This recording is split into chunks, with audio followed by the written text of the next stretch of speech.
So let's talk about numbers. First, let's show the problem of divide by 0. So we're going to use an int I equals 5, and then we're going to say var result is equal to I divided by 0. Let's put a breakpoint over here and run our code.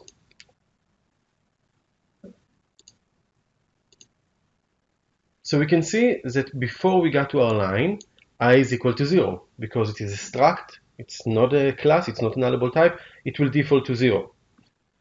When I proceed, it will have the value of 5 after I completed line number 9, because we have assigned 5 to it.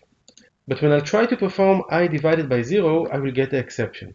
Attempt to divide by 0 exception. And that's the way it is in basic types in .NET, but it's not good enough for the migrated code, because in the migrated code we do need to divide by zeros in several cases. So let's first of all commit using int and then see the change. To use the migrated type number, we just state number over here. Now number is of the namespace Firefly box, so we know where we can find it, and we can see that it's a class. So we know that it is also nullable. Let's run it.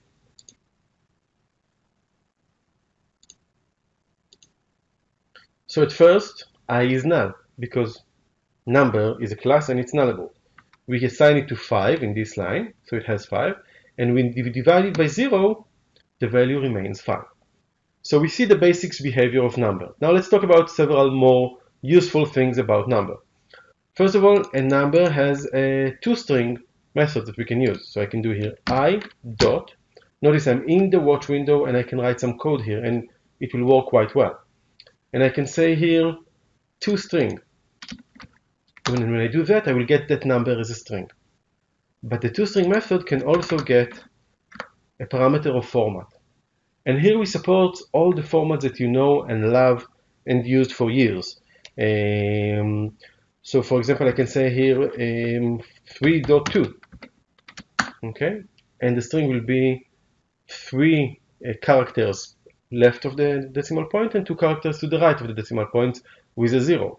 I can do 3.2 P0 and it will be filled with 0. So any format that I know and remember and can use, I can use it like this, and we have the documentation for which formats are supported on our website. Another important thing is number.parse,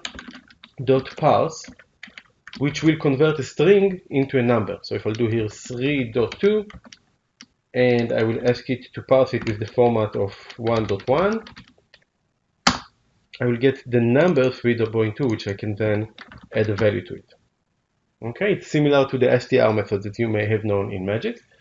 And of course, as we've seen, we can assign values to I. So I can say I equals to 3, or I can say I equals to 3.5, and all of this will work perfectly.